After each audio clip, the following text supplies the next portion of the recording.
നമസ്കാരം, പുതിയൊരു വീഡിയോയിലേക്ക് എല്ലാവർക്കും സ്വാഗതം. ഞാൻ സിൻസി. നമ്മളിന്ന് ഫിജോവ മഫിൻസ് ഉണ്ടാക്കുകയാണ് കേട്ടോ. പിറക്കിയെടുക്കുന്ന കാണുമ്പോൾ നമ്മൾ പണ്ട് നാട്ടിലെ ഒരു കാറ്റ് വീശി കഴിയുമ്പോൾ നമ്മൾ മാങ്ങ പിറക്കിയെടുക്കത്തില്ലേ, അതാണ് എനിക്ക് ഓർമ്മ വരുന്നത്. ഫിജോവ മഫിൻസ് ഉണ്ടാക്കാൻ വേണ്ടി നമ്മളത് മുറിച്ച് അതിൻ്റെ ഫ്ലഷ് എടുക്കുകയാണ് ആദ്യത്തെ പരിപാടി. 75 ഗ്രാം ബട്ടറാണ് എടുത്തിരിക്കുന്നത്. ഈ ബട്ടറിനെ ഒന്ന് ചൂടാക്കി കൊണ്ടുവരാം. മെൽറ്റായി കിട്ടിയിരിക്കുന്ന ഈ ബട്ടറിലേക്ക് നമുക്ക് നമ്മുടെ ഫിജിയോവാസ് ഇടാം. 1 കപ്പ് ഫിജിയോവാസാണ് ഇട്ടിരിക്കുന്നത്. അതോടൊപ്പം നമ്മുടെ മുട്ട, 2 മുട്ടയാണ് വേണ്ടത്. അതിൽ ഒരു മുട്ട ഓരോന്നായിട്ട് നമുക്ക് പൊട്ടിച്ചിടാം. ഇനി നമുക്ക് പഞ്ചസാര ഇടാം. 3/4 കപ്പ് പഞ്ചസാരയാണ് വേണ്ടത്. ഇനി നന്നായിട്ടൊന്ന് മിക്സ് ചെയ്തെടുക്കാം. ഇനി നമുക്കിതിലേക്ക് 2 കപ്പ് ഫ്ലവർ, സ്റ്റാൻഡേർഡ് ബേക്കിംഗ് ഫ്ലവറാണ് എടുത്തിരിക്കുന്നത് കേട്ടോ. ഇനി ഇതിലേക്ക് 2 ടീസ്പൂണ് ബേക്കിംഗ് പൗഡറും കൂടി ഇട്ട് കൊടുക്കാം. ഇനി 1/2 കപ്പ് പാല്. ഇനി ഇതെല്ലാം കൂടെ നന്നായിട്ട് മിക്സ് ചെയ്തെടുക്കാം. ഇനി ഞാനിതിലേക്ക് കുറച്ച് വാൾനട്ട്സ്, ചെറിയ കഷ്ണങ്ങളാക്കിയ വാൾനട്ടാണ് ഇട്ട് കൊടുക്കുന്നത്.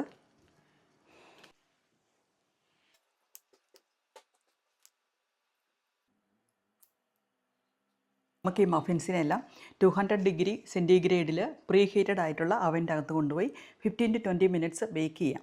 അവനനുസരിച്ച് സമയവ്യത്യാസം കാണും. 10 മുതൽ 18 മിനിറ്റ് വരെയൊക്കെ ആയിരിക്കണം ഇത് വേകാൻ വേണ്ടി എടുക്കുന്ന സമയം. അപ്പോൾ എടുത്തു കഴിഞ്ഞിട്ട് ഒന്ന് സ്ക്യൂവർ വെച്ച് കുത്തി നോക്കിയെങ്കിൽ നമുക്ക് മനസ്സിലാകും വെന്ത് കഴിഞ്ഞൊന്ന്. അത് കഴിഞ്ഞിട്ട് നമുക്കെടുത്ത് തണുക്കുവാൻ വേണ്ടി കൂളിംഗ് റാക്കിലേക്ക് വെക്കാം. ഇനി നമുക്കിതിൻ്റെ ടോപ്പിങ്ങിന് വേണ്ടി കുറച്ച് ഷുഗറും കുറച്ച് സിനമണും കൂടെ, സിനമൺ ഷുഗർ ഇട്ട് നമുക്കിതിനെ ടോപ്പിംഗ് ചെയ്യാം കേട്ടോ. അപ്പോൾ അതിന് കുറച്ചും കൂടെ ഒരു നല്ലൊരു ടേസ്റ്റ് വരും. അതിനുവേണ്ടി ഞാൻ കുറച്ച് പൗഡർ ഷുഗർ എടുത്തിട്ടുണ്ട്. ഇനി ഇതിലേക്ക് കുറച്ച് സിനമൺ പൗഡറും കൂടി ഇടാം. നല്ല മണം, കറുവാപ്പട്ടയുടെ മണം കേട്ടോ. ഇവിടെ സിനമൺ ഷുഗർ റെഡിയാക്കി എടുത്തിട്ടുണ്ട്. കറുവാപ്പട്ട എന്ന് പറഞ്ഞാൽ ഫ്രഷ് കറുവാപ്പട്ട ഞാൻ നാട്ടിൽ നിന്ന് കൊണ്ടുവന്നതാണ്. അതാണെന്ന് വെച്ചെങ്കിൽ നമ്മുടെ വീട്ടിലെ തന്നെ കറുവയുടെ തൊലി ചെത്തിയെടുത്തുകൊണ്ട് വന്ന കേട്ടോ. ഇനി ഇതിലേക്ക് ജസ്റ്റ് ഒന്ന് ഷേക്ക് ചെയ്തിടാം.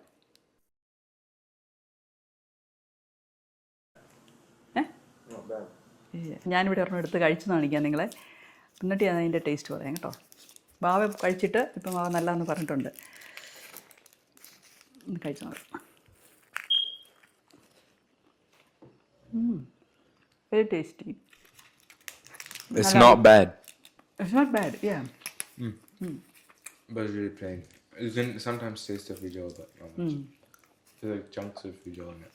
Yeah. We only put 1 cup frijol. Still pretty good though. Pretty good. Yeah. Take it to school for lunch tomorrow.